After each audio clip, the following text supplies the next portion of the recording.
Students, আশা করছি তোমরা সকলেই ভালো আছো। নতুন বছরের প্রথম বই এবং প্রথম গল্প lesson 1 tales of Bhola grandpa, এটি লিখেছেন মনোজ দাস। টেলস মানে কাহিনী বা গল্প, অফ ভোলা গ্র্যান্ডপা মানে ভোলা ঠাকুরদা, গ্র্যান্ডপা মিন্স গ্র্যান্ডফাদার, তাহলে ভোলা ঠাকুরদার কাহিনী বা গল্প। এই গল্পের মধ্যে আমরা খুব হাস্যকর এবং ভুলো মনা মানুষের হিসেবে ভোলা গ্র্যান্ডপার জীবনের কয়েকটি ঘটনা আমরা পড়ব, যেটা খুবই হাসির এবং বেশ মজারও। চলো আমরা গল্পটা শুরু করি। তার আগে আমরা মনোজ দাস সম্পর্কে অর্থাৎ লেখক সম্পর্কে দু একটা কথা জেনে নিই।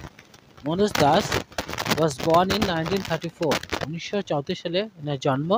is an Indian award winning bilingual writer. Indian মানে ভারতে অ্যান ইন্ডিয়ান, আইটা ভাওয়েল হওয়ার জন্য এখানে অ্যান হয়েছে, নাহলে এ হতো an Indian award winning, award মানে পুরস্কার, উইনিং মানে বিজয়ী, তাহলে পুরস্কার বিজয়ী, বাইলিঙ্গুয়াল মানে দোভাষী, অর্থাৎ দুটো ভাষাতে যিনি লিখতে বলতে পারেন। রাইটার মানে লেখক, হু রাইটস যিনি লিখেছেন, ইন ওড়িয়া অ্যান্ড ইংলিশ। তাহলে আমরা এটার মানে কি বললাম? Manoj Das is an Indian award winning bilingual writer. Manoj Das হলেন একজন ভারতীয় দোভাষী লেখক, হু যিনি writes in Odia and English, যিনি উড়িয়া এবং ইংরেজি ভাষায় লিখেছেন। He has written many novels, short stories, poems, travelogues and articles on history and culture. তাহলে হি হ্যাজ রিটেন তিনি লিখেছেন মেনি নোভেলস অনেক উপন্যাস, শর্ট স্টোরিজ ছোট গল্প, কবিতা, ভ্রমণ কাহিনী, ট্রাভেলগস মিন্স ভ্রমণ কাহিনী, and articles on history and culture, তিনি ইতিহাস এবং সংস্কৃতির উপরে অনেক প্রবন্ধ লিখেছেন। This text is an edited version of দাসের শর্ট স্টোরি, এই সংকলিত বা সম্পাদিত অংশটি দাসের অর্থাৎ মনোজ দাসের ছোট গল্প থেকে নেওয়া, হুইচ ন্যারেটস যেখানে বর্ণনা করা হচ্ছে ভোলা গ্র্যান্ডপাস হিলারিয়াস অ্যাডভেঞ্চারাস সিন, মানে ভোলা ঠাকুরদার খুব দম ফাটানো হাসির বা রোমাঞ্চকর যে ঘটনা, seen through the eyes of a young man, যেটি একটি তরুণের চোখের দেখা, অর্থাৎ তিনি যেভাবে দেখেছেন ভোলা ঠাকুরদাকে সেইটাই এখানে বর্ণনা করা হয়েছে। Who had known him closely, যিনি তাকে খুব কাছ থেকেই তিনি দেখেছেন বা জানতেন, অর্থাৎ তিনি তার ঘটনার সাক্ষী হয়েছিলেন। The simplicity and forgetfulness, simplicity মানে সরলতা, সিম্পল মানে সরল, সিম্পলিসিটি মানে সরলতা বা সারল্য, অ্যান্ড ফরগেটফুলনেস মানে ভুলোমনা, অফ ভোলা গ্র্যান্ডপা অর্থাৎ ভোলা গ্র্যান্ডপার সরলতা এবং যে ভুলোমনা, provides an element of humour, যেটা খুব একটা আমাদের খুব মজার বা একটা আনন্দের একটা বিষয় আমাদের সঙ্গে তুলে ধরে। তাহলে আরেকবার বলি, the simplicity and forgetfulness of Bhola grandpa provides an element of humour, অর্থাৎ হাসির রসদ যোগায়, প্রোভাইডস মানে যোগান দেয় বা এখানে দেয় বা আমরা এর থেকে পেয়ে যাই, অন হুইচ দ্য স্টোরি হিঞ্জেস, যার উপরে গল্পটি নির্ভরশীল, অর্থাৎ ভোলা ঠাকুরদার সরলতা এবং যে ফুলমনা গল্প বা কাহিনীগুলো তার উপরে এই আমাদের আলোচ্য গল্পগুলো নির্ভর করছে। তো আমরা এবার গল্পটা শুরু করি। Bhola grandpa and his wife, Bhola ঠাকুরদা এবং তার স্ত্রী, lived at the western end of our village, Bhola ঠাকুরদা এবং তার স্ত্রী লিভড বাস করতেন, at the western end of our village আমাদের গ্রামের পশ্চিম প্রান্তে। যদি প্রশ্ন করা হয় ভোলা ঠাকুরদা কোথায় বাস করতেন, ভোলা ঠাকুরদা বাস করতেন গ্রামের পশ্চিম প্রান্তে, western at the western end of our village, our means আমাদের, অর্থাৎ লেখক বলছেন যে আমাদের অর্থাৎ লেখকদের গ্রামের পশ্চিম প্রান্তে বাস করতেন। তার স্ত্রী তার সঙ্গে থাকতো। এ লার্জ বকুল ট্রি, একটা বড় বকুল গাছ, ওভারশ্যাডোড দেয়ার হার্ট, তাদের কুটিরের উপরে ছায়া করে রাখতো।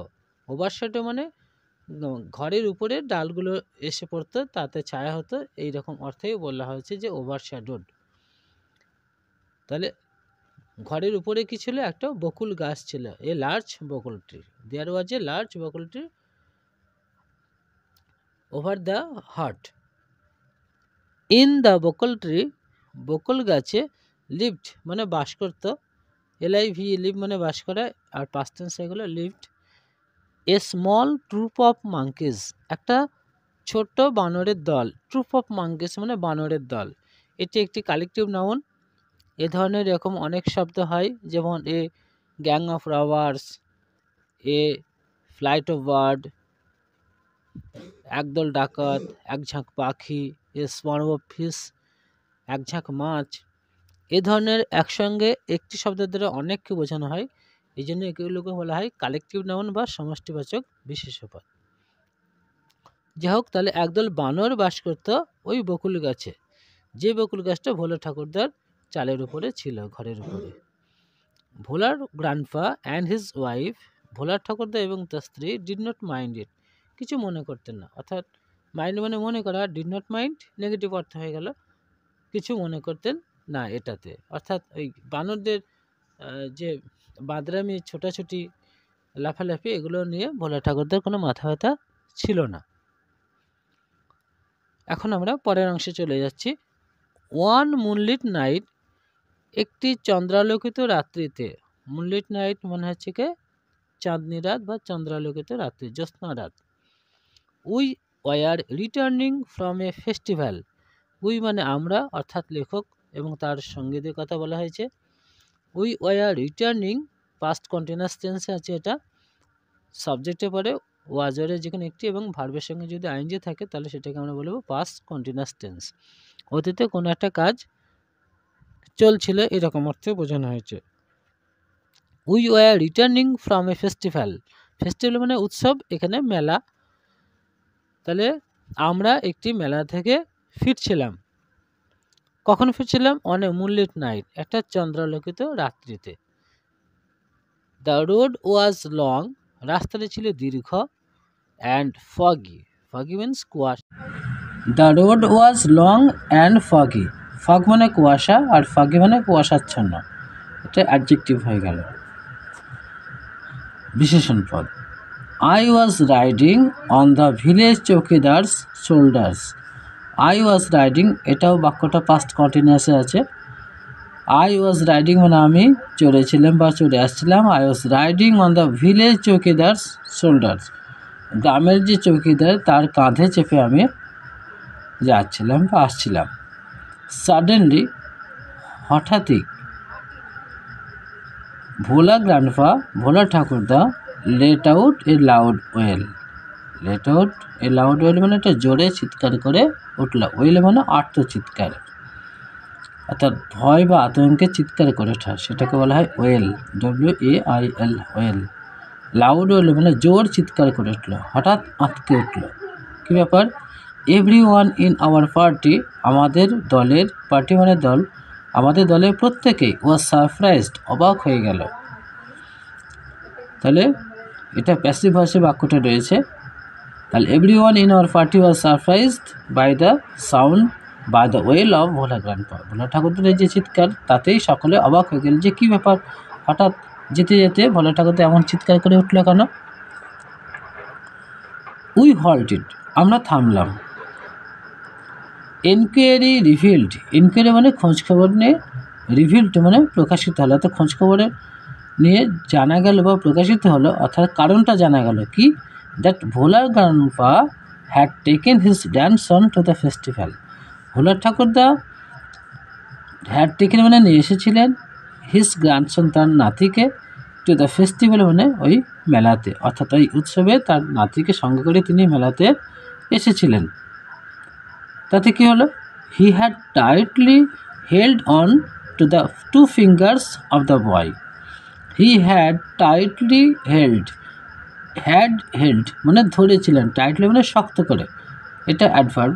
হি had tightly held on to the two fingers, দুইটি আঙুল অফ দ্য বয়, মানে ওই যে নাতি গ্র্যান্ডসন তার দুটো আঙুল শক্ত করে ধরেছিলেন, মানে সঙ্গে করে যাতে পিছিয়ে না পড়ে বা হারিয়ে না যায়, তার হাত ধরে নিয়ে আসছিলেন।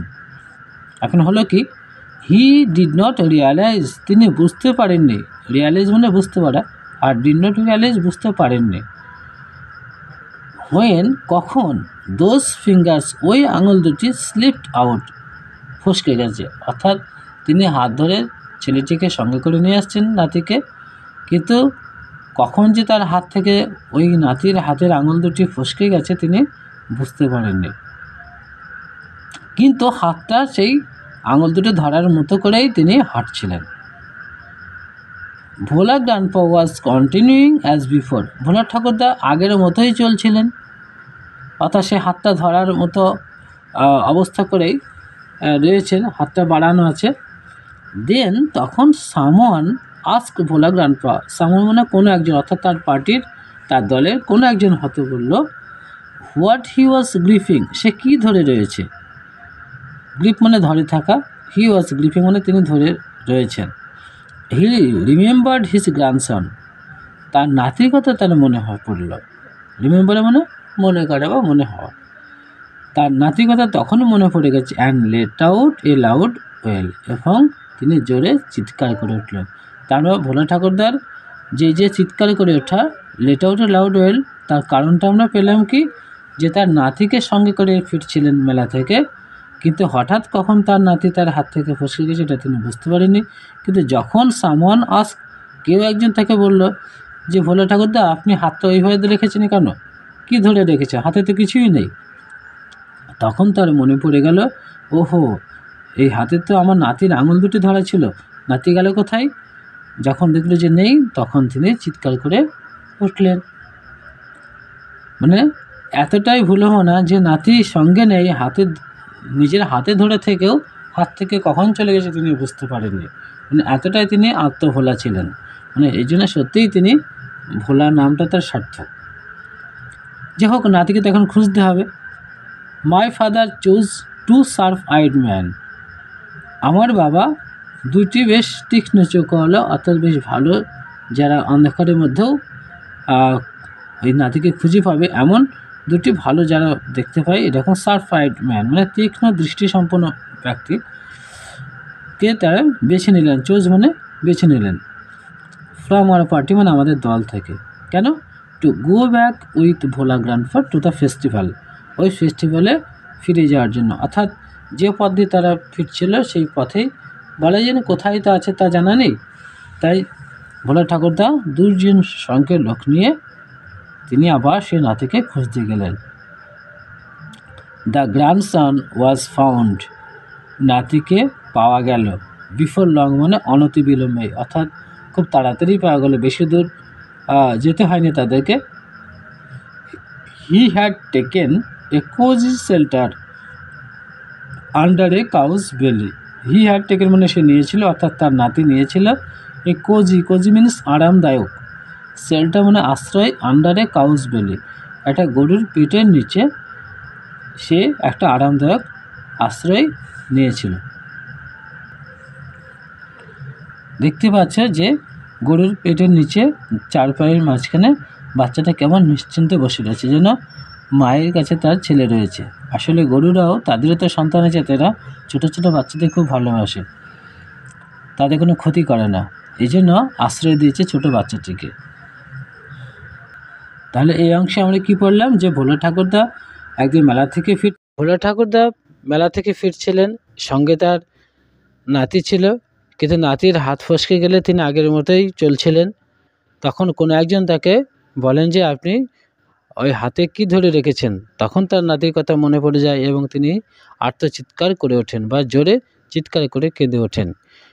এবং নাতিকে কোথায় পাওয়া গেল, একটি গরুর পেটের নিচে তাকে পাওয়া গেল, সে সেখানে একটা আরামদায়ক আশ্রয়ে সে বসেছিল। তো এই প্রথম ভোলা ঠাকুরদার জীবনের প্রথম গল্পটা আমরা এরকমই পেলাম। একটা ভুলোমনা কীরকমভাবে তিনি তার নিজের নাতিকেও হারিয়ে ফেলেও তার কথা মনে থাকে না। এবার চলো আমরা পরের আরেকটি ঘটনা পড়ব। এইভাবে 3টে ঘটনা রয়েছে, তবে আমরা এই গল্পটার ভিডিওটা মোটামুটি ছোটো করবার জন্য এখানে 2টো পার্টে শেষ করব। তো তোমরা এর পরবর্তী পার্টটা তোমরা পরের ভিডিওতে পেয়ে যাবে। আমরা ভিডিওটা পার্ট 1 এবং পার্ট 2 করে রাখছি। তো তার আগে একটি কথা বলে রাখি, এই ভিডিওটা যদি তোমাদের ভালো লাগে বা তোমাদের পড়ার ক্ষেত্রে সাহায্য করে, তাহলে তোমরা অবশ্যই আমাদের চ্যানেলটি সাবস্ক্রাইব করো, যাতে আমরা আরও এইরকম ভিডিও বানাতে উৎসাহিত হই। এবং ভালো লাগলে লাইক করো, আর যদি বন্ধুদের সঙ্গে মনে করো এটা তাদেরও বলে দেবে, তাহলে এটা তাদের সঙ্গে শেয়ার করে নিও। I remember another funny incident about Bhola Grandpa related by my father. I remember মানে আমার মনে আছে, অ্যানাদার মানে অন্য একটি ফানি ইনসিডেন্ট মানে মজার একটি ঘটনা, অ্যাবাউট ভোলা গ্র্যান্ডপা ভোলা ঠাকুরদার সম্পর্কে, রিলেটেড বাই মাই ফাদার যেটা আমার বাবা তার সঙ্গে যুক্ত ছিলেন বা আমার বাবার দেখা, অর্থাৎ বাবার মুখ থেকেই লেখক শুনেছিলেন যে ভোলা ঠাকুরদার এরকম জীবনে মজার কাহিনী। It had been a rainy afternoon, এটা ছিল বর্ষাকালের একটি বিকালবেলা। রেন মানে বৃষ্টি, আর রেনি মানে বর্ষাকাল বা মনসুন, বর্ষা ঋতু। তাহলে এটা ছিল একটা বর্ষা ঋতুর অর্থাৎ বর্ষাকালের বিকাল। ভোলা গ্র্যান্ডপা ভোলা ঠাকুরদা ওয়াইল্ড উইথ এক্সাইটমেন্ট মানে উত্তেজনায় প্রায় পাগলের মতো হয়ে, ওয়াইল্ড মানে উন্মত্ত বা বন্য, এখানে আমরা বলবো যে আনন্দে আত্মহারা হয়। ওয়াইল্ড উইথ এক্সাইটমেন্ট অতিশয় উত্তেজনায় আমরা এরকম হয়ে যাই, আমাদের দিক বিদিক জ্ঞান থাকে না। তো এরকমই ভোলা ঠাকুরদা এতটা উত্তেজিত হয়েছিলেন যে মনে হচ্ছে যেন আনন্দে আত্মহারা হয়ে গেছেন। তাহলে Bhola grandpa wild with excitement told my father, আমার বাবাকে বললেন, অ্যান্ড হিজ ফ্রেন্ডস এবং তার বন্ধুদের।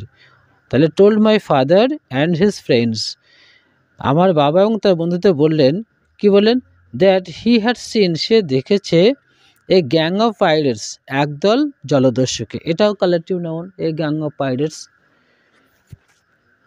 পাইরেট মানে জলদস্যু, যারা জলে অর্থাৎ সমুদ্রে বা নদীতে যারা জাহাজ বা নৌকা নিয়ে অন্য জাহাজ বা নৌকার যাত্রীদের উপরে তারা ডাকাতি করে বা তাদের লুটপাট করে নেয়, এদের বলা হয় পাইরেটস। তারা এই গ্যাং অফ পাইরেটস একদল জলদস্যুকে দেখেছেন। তারা কি করছিল, they were burying a large box, তারা বারিং মানে হচ্ছে মাটির তলায় পুঁতে রাখছিল। They were burying a large box under মানে নিচে, ওয়ান অফ দ্য স্যান্ডিউনস, স্যান্ডিউনের একটি নিচে। স্যান্ডিউন মানে বালিয়াড়ি বা সমুদ্রের ধারে যে বড় বড় বালির ঢিপিগুলো দেখা যায়, মরুভূমিতে এইরকম বালিয়াড়ির সৃষ্টি হয়, তোমরা ভূগোলে পড়বে। তো সেই বালিয়াড়ির নিচে একটা বড় বাক্স লুকিয়ে রাখছে, মাটির তলায় পুঁতে রাখছে। অন দ্য সিশোর মানে সমুদ্রের কিনারে, বাই আওয়ার ভিলেজে আমাদের গ্রামের পাশেই, অর্থাৎ গ্রামের পাশেই, অর্থাৎ গ্রামের ধারে যে সমুদ্রের তীর, সেখানে বালিয়াড়ির নিচে একটা বড় বাক্স লুকিয়ে রাখছে। এই কথাটা ভোলা ঠাকুরদা এসে আমার বাবা এবং তার বন্ধুদের বললেন। বোঝা যাচ্ছে যে দস্যুদের কাছ থেকে, দস্যুদের এরকম একটি যদি বড় বাক্সের কথা জেনেছে, অর্থাৎ তারা অনুমান করে নিয়েছে যে বাক্সের মধ্যে নিশ্চয়ই প্রচুর টাকা পয়সা ধনরত্ন রয়েছে, সুতরাং তারা এখানে পুঁতে রাখছে, পরবর্তী সময়ে তারা সুযোগ বুঝে সেখান থেকে নিয়ে যাবে। তা এই ফাঁকে আমরা যদি সেটা নিয়ে আসতে পারি, তাহলে আমাদের এই সমস্ত সম্পদগুলো হয়ে যাবে। এই রকম একটা উত্তেজনাকর একটা খবর পাওয়া মাত্রই বাবা এবং তার বন্ধুরা কি করলেন, অ্যাট ওয়ান্স তৎক্ষণাৎ, ফাদার অ্যান্ড হিজ ফ্রেন্ডস, বাবা এবং তার বন্ধুরা, স্টার্টেড লুকিং ফর, অর্থাৎ এর খোঁজে যাত্রা শুরু করলেন। চলো এখনই খুঁজে আনবো আমরা সেগুলো, আর আমাদের সেগুলো হয়ে যাবে, এইরকম একটা ভাব নিয়ে তারা কী করলেন, তখনই শুরু করলেন যাত্রা ফর দ্য হিডেন ট্রেজার, ওই যে গুপ্তধন, হাইড মানে লুকানো, হিডেন মানে যেটা লুকানো রয়েছে, হিডেন ট্রেজার, ট্রেজার মানে সম্পদ বা ধন, অর্থাৎ গুপ্তধনের সন্ধানে তারা যাত্রা শুরু করলো। তারা কোদাল ফাওড়া নিয়ে, শাবল নিয়ে তারা ছুটল। Evening passed on to night, সন্ধ্যা গড়িয়ে রাত হলো। অর্থাৎ তারা খুঁজেই চলেছে বালির ঢিবিগুলো, যতগুলো বালির ঢিবি তাদের চোখের সামনে পড়ছে একটার পর একটা তারা খুঁজে যাচ্ছে, কিন্তু সেই লার্জ বক্সটা আর তারা খুঁজে পাচ্ছে না। কিন্তু চেষ্টাও ছাড়ছে না, যদি পাওয়া যায় জীবনে তাহলে আর আমাদের খাটতে হবে না। Moonlight came in through the clouds, মেঘের ফাঁক দিয়ে চাঁদের আলো দেখা দিল। এ প্যাক অফ জ্যাকেলস, এক পাল শিয়াল, এটাও গ্রুপ ট্রু, এটাও collective noun. A pack of jackals, এক পাল শিয়াল, ওয়ার হোলিং, তারা ডাকছিল, অর্থাৎ শিয়াল হুক্কি হওয়া করছিল। ইট ওয়াজ পাস্ট মিডনাইট, অর্থাৎ মধ্যরাত্রি ছাড়িয়ে গেল। তাহলে সেই কখন বিকালবেলা থেকে শুরু করে মাঝরাত পর্যন্ত তারা সেই গুপ্তধনের সন্ধানে তারা একটার পর একটা স্যান্ডিওন খুঁজে চলেছে, যদি পাওয়া যায়। At this point of time, ঠিক এই সময়ে, অর্থাৎ যখন মাঝরাতও ছাড়িয়ে এসেছে, তখন ভোলা ঠাকুরদা, ভোলা গ্র্যান্ডফা কনফেস মানে স্বীকার করলেন, বললেন, অকপটে স্বীকার করলেন। কি বললেন? That there was no real treasure, সত্যি সত্যি কোনো সম্পদ নেই, গুপ্তধন তোমরা যা খুঁজছো তা আসলে নেই। নেই মানে তাহলে এতক্ষণ ধরে আমরা যে কাজ করে চলেছি, খুঁজে চলেছি, তুমি বললে যে বালিয়াড়ের মধ্যে রেখেছে, কিন্তু ভোলা ঠাকুর বলছে না না, ওইসব কিচ্ছু নাই। ব্যাপারটা কি? ইট ওয়াজ অল এ ড্রিম, এটা ছিল পুরোটাই একটা স্বপ্ন। Which he had during his mid day nap, যেটা তার সেই দুপুরবেলা যে ঘুমের মধ্যে দেখেছিল। তাহলে দেখো ভোলা ঠাকুরদা এতগুলো লোককে এতক্ষণ ধরে খাটিয়ে নিয়েছে কিসের জন্য? না গুপ্তধনের সন্ধানে। অথচ এতক্ষণ পরে তার মনে পড়লো যে ওহো, এটা যে আমি দেখেছিলাম স্বপ্নের মধ্যে, আমি হয়তো ভেবেছিলাম সত্যি সত্যিই দেখেছি। অতএব আর এখন ওই খোঁড়াখুড়ি করে কাজ নিয়ে চলো সকলে বাড়ি চলে যাই। তাহলে বোঝা গেল যে ভোলা ঠাকুরদা এতটাই ভুলে মনা, স্বপ্ন আর বাস্তবের কথাও তার খেয়াল থাকে না।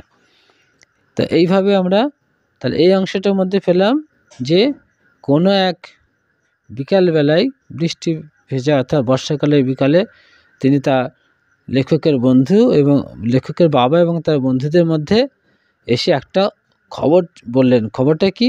না জলদস্যুরা বালিয়ারের মধ্যে একটা বড় বাক্স লুকিয়ে রাখছে। আর সেই খবরটা শোনা মাত্রই লেখকের বাবা এবং তার বন্ধুরা ছুটলো সেই গুপ্তধনের সন্ধানে। তারা সেখানে গিয়ে একটার পর একটা বালিয়ারে খুঁড়লো, কিন্তু কিছুই তারা পেল না। এমনকি মাঝরাত পর্যন্ত তারা খুঁড়েও কিছু পেল না। সেই সময়ে ভোলা ঠাকুরদা বলল, না না, আসলে গুপ্তধন বলে কিছুই নেই, যে খবরটা আমি দিয়েছি সেটা আসলে আমার দুপুরবেলাকার স্বপ্নে দেখা ঘটনা। এইভাবে ভোলা ঠাকুরদার আবার একটি আমরা মজার এবং ভুলমনা গল্প জানতে পারলাম।